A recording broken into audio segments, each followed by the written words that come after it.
I was supposed to go out and sing tonight, but I said I'm going to rest. I've been running all week.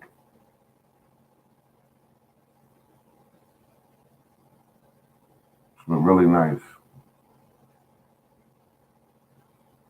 resting today. I keep thinking about my garden is that I'm doing everything so natural that it's a good feeling. It's a very good feeling.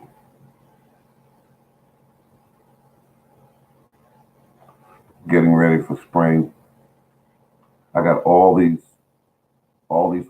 plant life that's in my yard now that is acts as a living mulch, and it fertilizes my soil. My soil right now is being fertilized for spring, and there'll be enough fertilizer put in the soil through this natural method that it will keep my garden growing beautifully this year. I made some astonishing discoveries while I was in the yard today when I was dressing my blueberry bushes with peat moss. I do that to acidify the soil. Uh, my blueberries I bought as very tiny plants. You know, when you try to save a dollar, you tend to get the smallest plants. Good afternoon.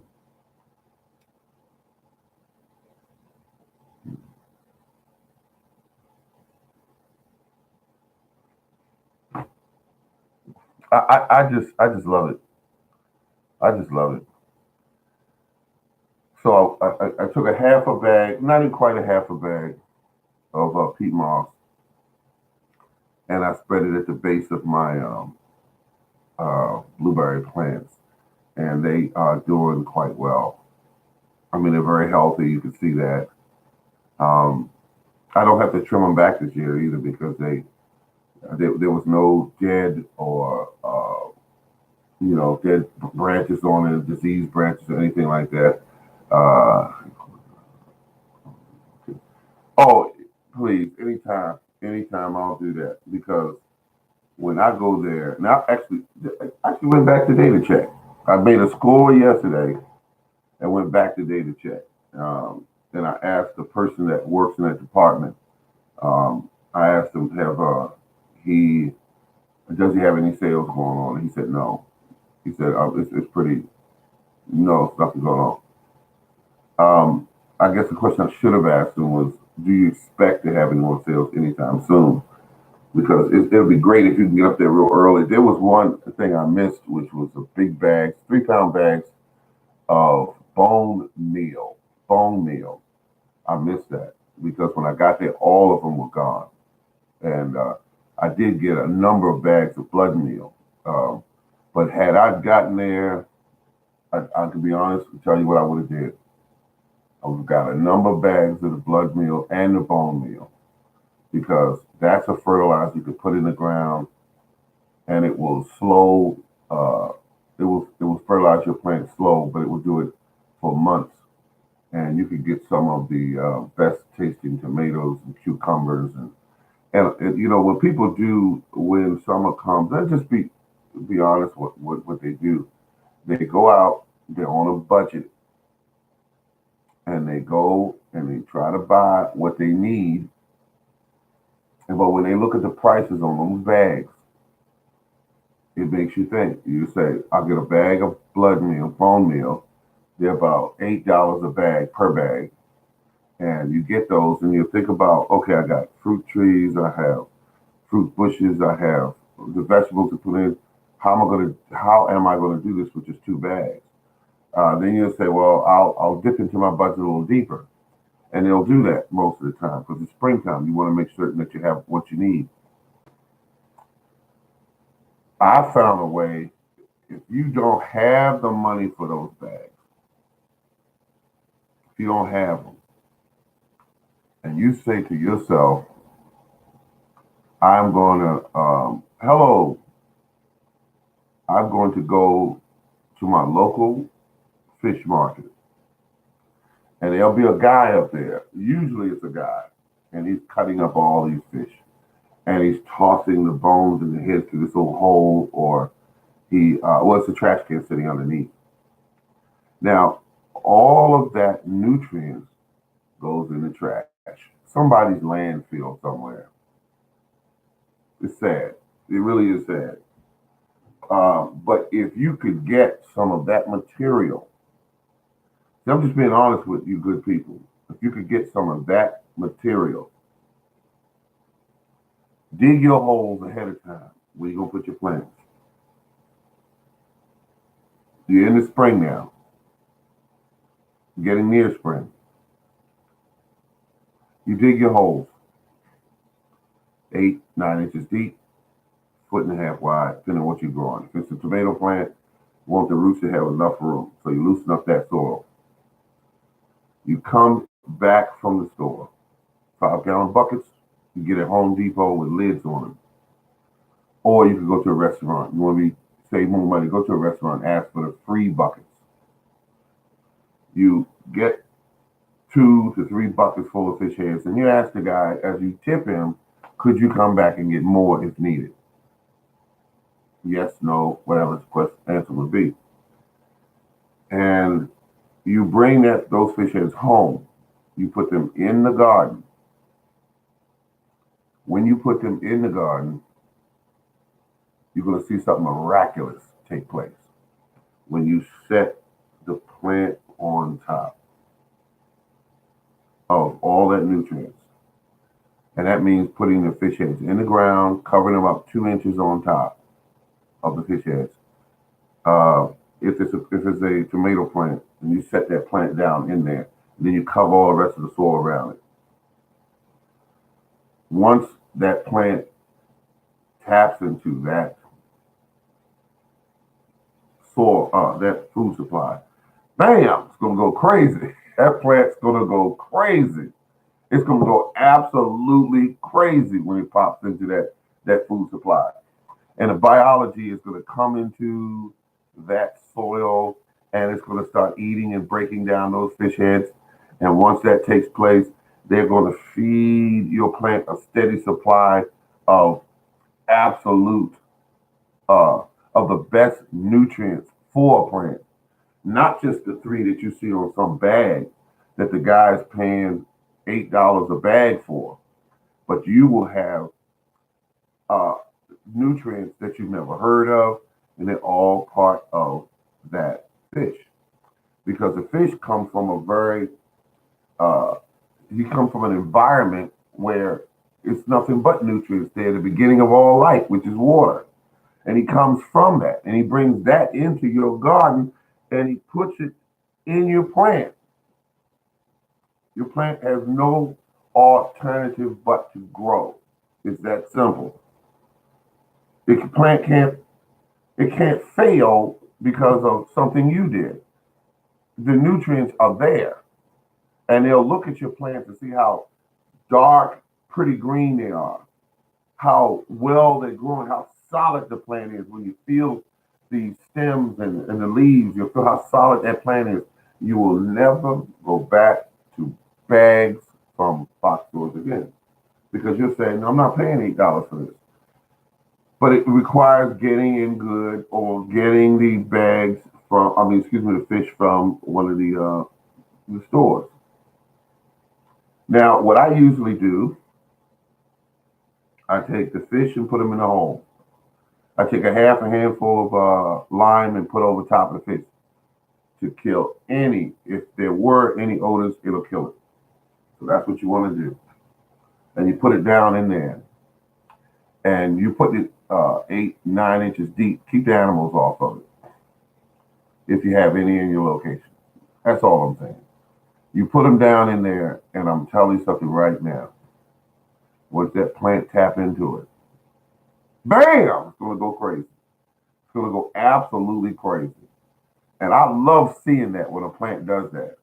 In fact, if I were to pick out some of the most fun things about gardening, it would be especially when that plant pops into that little package of food that's down there. And your little innocent plant that looked all like it was, just innocent is down there eating the remains of fish. And that is a beautiful thing. And that fish has all these nutrients in it, bones, which will supply calcium and all of that. I mean, right there in one scoop.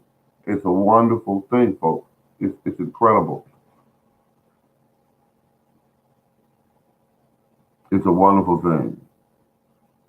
Thank you very much. Yeah, I try to give one thing you want to do if you ever talk on here. A lot of you are going to be talking on here. You're going to do your thing on these channels, but don't talk about anything you don't know about, and never ever give person advice that you're not sure about.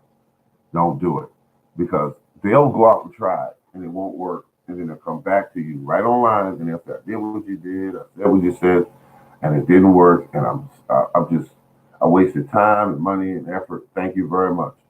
Um, so you want to always, do something that you know works. Um, I remember uh, we used to go, and this is because we were out there in the yard going fishing, bring home a bucket of catfish, and I remember just burying them in the ground underneath excuse me, not grapevines, burying them underneath tomato plants, and that was just crazy. I mean, I take a whole fish that was like 12 inches and dig the hole, bury it, set the plant right on top of it, and the plant went crazy. When I look back out there, the tomato plant was close to 6 feet across, and it was about 4.5 feet tall, and it had all these big, pretty tomatoes on it. And I looked at them, and I said, "Oh my God, all that came from that one fish." Because once the biology comes into that area, and they flood the area, and all of them are trying to eat. And when they're eating, they're excreting waste material, which is the exact thing that they're eating. And also from their biology, from their organs, they're releasing all this beautiful stuff, nitrogen and all. So when all of this takes place, I mean, it's just a beautiful, beautiful thing. Beautiful. Because your plant is getting all this nutrients. Your plant is getting all this nutrients, and all you did was go to the store and pick it up. It's a good feeling. Big, pretty, beautiful cucumbers, elongated, big around, crunchy, sweet. You smell it. It has a beautiful aroma of cucumber, and you don't get that when you grow them off of stuff from a box store. You don't get that. You can't get that. There's no way you can get that. When you look at the ingredients on the box store item, it only has three basic nutrients in the box. When you take a fish, I think it has something like 60 different nutrients in that fish. So you compare that to a box store, and plus you're getting it for free. And it don't matter what fish heads you get. It does not matter. When he scoop them up, put them in that bucket. You tell them that, depending on your need, I don't want the really big heads. I don't want the really big ones. Medium to small and nice because they'll fit right in the hole that you put it in. But those hardcore farmers, they won't care what size the heads are. They won't care at all. What the backbones, the guts, they won't care nothing about any of that. They'll just take whatever he has to offer, and that's how you do that. Now, there's probably going to be somebody somewhere that has the capacity. Now, that's a 40-some gallon trash can that he's putting those fish in, and what they put in that the container is all fish. It's guts, heads, backbones, all fish, all fish. Food forest, permaculture. Gardener, hello, how you doing? I mean, I just love it. I mean, I know. See, I know I have a problem, and I'm addicted to gardening because every year for the last 18 years, I've always had a garden. To not have a garden, I would have my friends and family would say, "What's wrong? You all right? Are you okay? Are you going through something?" Because they would know something was wrong. Even my neighbors would know something was wrong if I stopped gardening. Um, I like taking tomatoes and cucumbers and squash and green beans and stuff like that to my neighbors, the elderly ones. Elderly ones. I like doing that because they're sitting in the house. Life is just rough. It's just rough. They're just sitting in the house. Can they go out watching TV?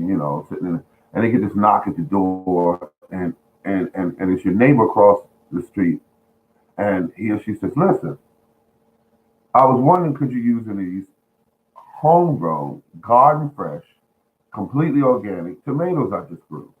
And you got them in a bag and give them to them. They go, "Oh, thank you." And they take them in there and they're like, "Wow, these are great tasting." And then you tell them, "I just picked these 3 minutes ago." You think they're not going to enjoy that? It's not going to take them back to the days where they were on a farm or their parents were on a farm and they remember eating well and eating the right foods. They remember that. And it's just a wonderful thing. Oh, you have to. You have to share your food. If you don't share your food, or if you have your garden, you feel kind of bad because you're thinking, I'm eating squash, I'm eating okra, I'm eating tomatoes that are fresh, but my neighbors are hurting, and I know they're hurting. They don't know how to garden. Um, I had one neighbor when I ordered wood chips. He's about 70 years old, and I remember seeing him out there working. I said, "No, you want me to shovel them up for you?" And because he was trying to get a garden going, he put them out there. As soon as he put the wood chips in his garden, these these these massive vines came in and took over. They came right up through the wood chips, and they were big around as a pencil. And you can't pull them out of the ground with your hand. You cannot do it. You cannot do it. I mean, they were tough. Whatever kind of vine they were, I don't know. Not authority on vines. Oh, thank you. I love it when all of you stop by. I gotta tell you, um, I wasn't gonna make this this show tonight. I said they're probably getting tired of hearing about fish and hearing about nutrients and fresh foods and everything. They're probably getting tired of that. But that's the only way I know how to do it. I mean, I don't do conventional gardening. And I don't knock people who do conventional gardening. If they want to use Miracle Grow and um, water from their house, things like that.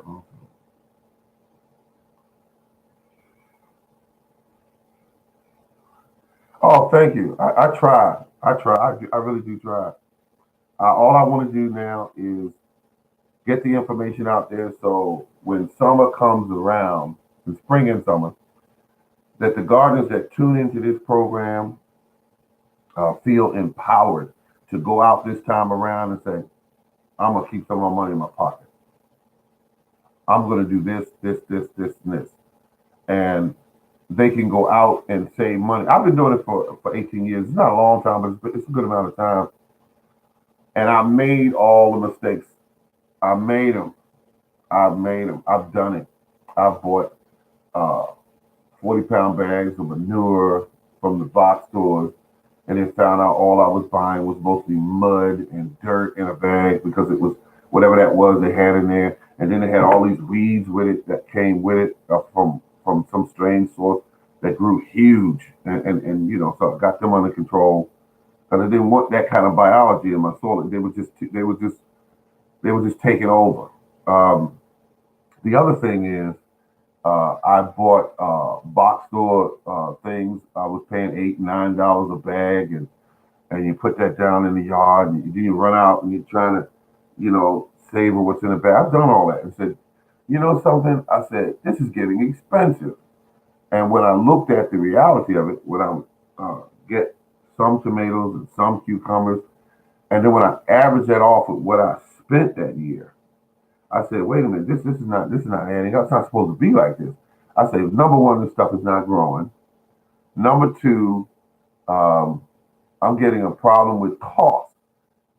And then when I would tune into YouTube with all the gardeners on here, a lot of these gardeners that are on here, they're company people. they work or they get kickbacks from companies. So they tell you anything. They tell you anything and everything under the sun that deals with them getting paid. Um, they got one lady. I don't know her name. Well, I do. I don't know her name really. Um, she advertises for another gardener on another channel his products. So I'm skeptical of that when I see that because I said, wait a minute, why are they advertising each other's products? Oh, these are two salespeople online. Um, and the stuff that the information they're giving you, a lot of you already know this stuff. You know how to dig a hole, and then they tell you things about compost pile. And a lot of you already know about compost piles. I mean, you just basically compost piles just piling up organic materials and watching them rot down. Basically, that's it.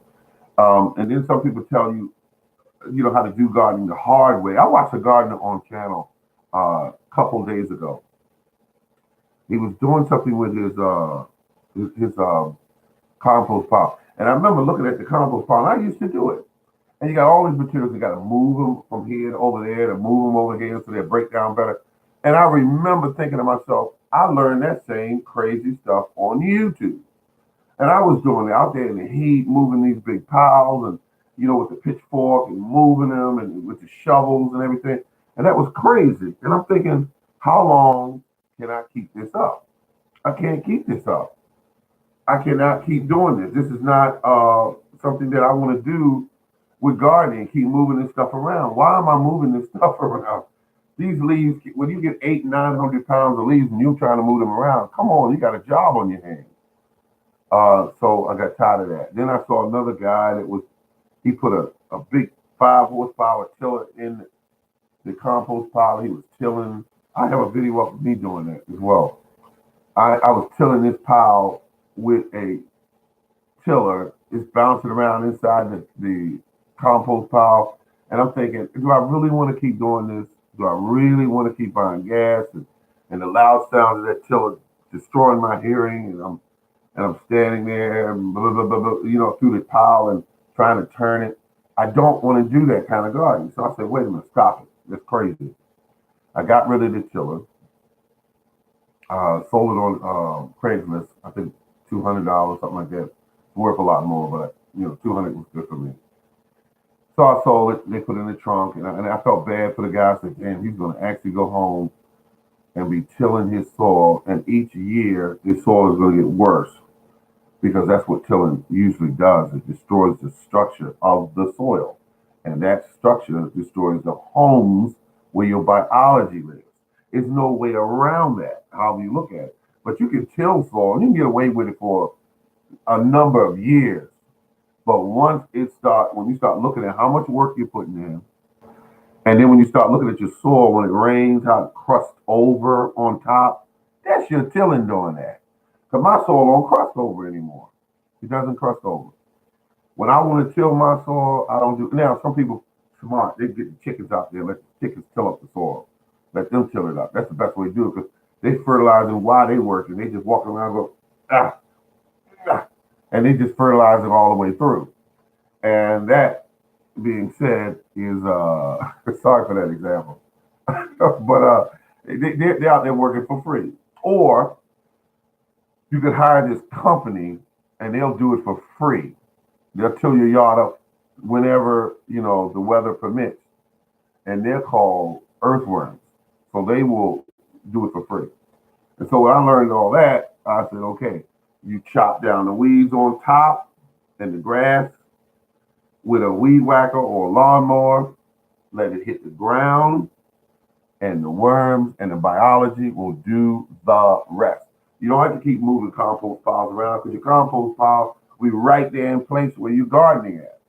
And then you just move it aside and plant your plants, put the plant in, and with all that biology on the ground, you'll see, yeah, that's right. It's what's called chop and drop. People gave it a name, but let me tell you something. Nature does a chop and drop anyway. But you want to chop and drop throughout the season when you're growing because those weeds will grow up and take over everything. So you got to keep them down. You got to keep them at bay. That's what you got to do. Because if you don't, they'll take over everything. So what I did was I said, let me try chop and drop. Started 4 years ago. I would pull up big plants that were okra plants, tomato plants, everything that was for that year. I would pull it out of the ground and leave it right there where it was. Never would move it. I would look and say, wait a minute, this looks crazy. Spring would come around. The Morning Gardener Show. Thank you very much. Thank you. That's you'll definitely see that. That's bright, and it's I think it's all caps. Okay. Um, so once you do that, Mother Nature, yeah, I always say that term, Mother Nature. Once it starts working, the big branches and the plants that I had, I will come back in the spring, and all of those branches, all of those plants from okra, all those plants from watermelon vines and everything were gone. They were gone. The biology, just from laying on top of soil, they were gone. They were gone. And I said, there's something to this. And then each year I started with the weed whacker, going through around my plants with the weed whacker, not hitting the tomato plants, not hitting the cucumber plants. And I would just, and then when I get closer to the plant, if I want to get close, I just go in with my hands and just pull them out and lay them down so that their roots are faced up, against the sun or whatever. And didn't make a big deal out of it. And it looked weird at first. And you come back out there the next day or 2 days later, and guess what? All of that's turning brown on top of the soil. It's acting as a mulch, and it's also acting as fertilizer. In fact, it is fertilizer, and it's pulling up minerals from deep, deep down in your soil. And that's what you want. You're actually using nature to do what it naturally does. Now, right now, if you live in a cold climate, like right now here in Zone 7B, Maryland, the soil is it's got all these weeds and they're turning brown.